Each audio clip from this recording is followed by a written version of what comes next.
जब भी भारत के प्रतिष्ठित और सम्मानित उद्योगपतियों की बात होती है तो रतन टाटा का नाम सबसे पहले आता है। उनकी सादगी, उनकी उदारता और उनकी दूरदर्शिता ने उन्हें देश ही नहीं बल्कि दुनिया भर में एक अनमोल स्थान दिलाया है। लेकिन हाल ही में उनकी सेहत को लेकर जो अफवाहें उड़ी, उन्होंने लोगों के दिलों में चिंता की लहर पैदा कर दी।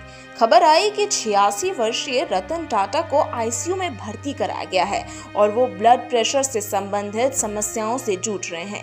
कई मीडिया प्लेटफॉर्म्स और सोशल मीडिया पर ये अफवाहें तेजी से फैलने लगी। अचानक लोग उनकी सेहत को लेकर चिंतित हो गए। हर जगह बस एक ही सवाल था, रतन टाटा की तबीयत कैसी है।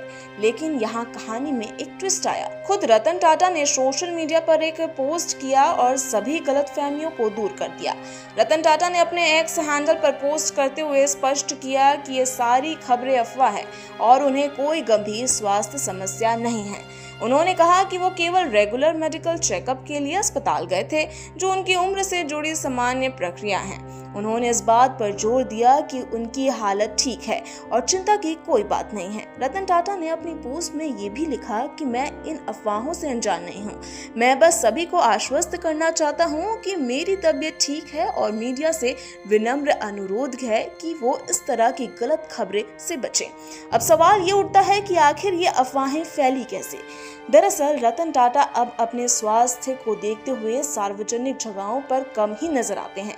वो एक प्राइवेट जीवन बिता रहे हैं और उनकी सीमित सार्वजनिक उपस्थिति ने लोगों को ये सोचने पर मजबूर कर दिया है कि कहीं उनकी तबीयत ठीक नहीं। जैसे ही कुछ खबरों में उनकी हॉस्पिटल विजिट की बात सामने आई, लोगों ने इसे एक बड़ी समस्या के रूप में देखना शुरू कर दिया। बिना पुष्टि के ये खबर आग की तरह फैल गई और लोगों में चिंता बढ़ने लगी। रतन टाटा ने मीडिया से खास अपील की कि ऐसी अफवाहों को फैलाने से बचा जाए।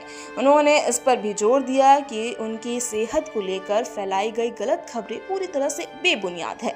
इस पूरी खबर से हमें ये सीखने को मिलता है कि जब भी किसी सार्वजनिक व्यक्ति के स्वास्थ्य या व्यक्तिगत जीवन से जुड़ी कोई खबर सामने आए तो उसे बिना पुष्टि के फैलाना कितना खतरनाक हो सकता है। रतन टाटा एक ऐसा नाम है जिसने अपने जीवन में न सिर्फ बिजनेस में नई ऊंचाइयां छुई बल्कि समाज सेवा के क्षेत्र में भी अद्वितीय योगदान दिया। उम्र के इस पड़ाव पर उन्होंने अपने काम से थोड़ी दूरी बनाई है और एक शांतिपूर्ण निजी जीवन जी रहे हैं।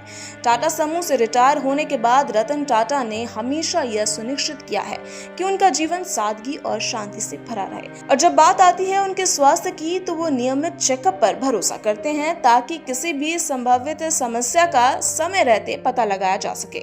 रतन टाटा का यह संदेश केवल उनकी सेहत की अफवाहों को खारिज करना नहीं था, बल्कि उन सभी के लिए एक प्रेरणा थी जो कि हमें बिना सत्यता को किसी भी खबर पर यकीन नहीं करना चाहिए। उन्होंने अपने फॉलोअर्स और मीडिया को आश्वस्त किया कि उन्हें कोई गंभीर समस्या नहीं है और वो केवल रेगुलर चेकअप के लिए अस्पताल गए थे। इस घटना ने एक बार फिर साबित किया कि रतन टाटा कितने ग्राउंडेड और जिम्मेदार इंसान हैं। उनका जीवन और उनके आदर्श हमेशा हमें प्रेरित करते रहेंगे। तो अगली बार जब आप किसी बड़े व्यक्ति के बारे में कोई खबर सुने तो उसे जांचे बिना उस पर यकीन ना करें। खुद रतन टाटा ने हमें यही सिखाया है।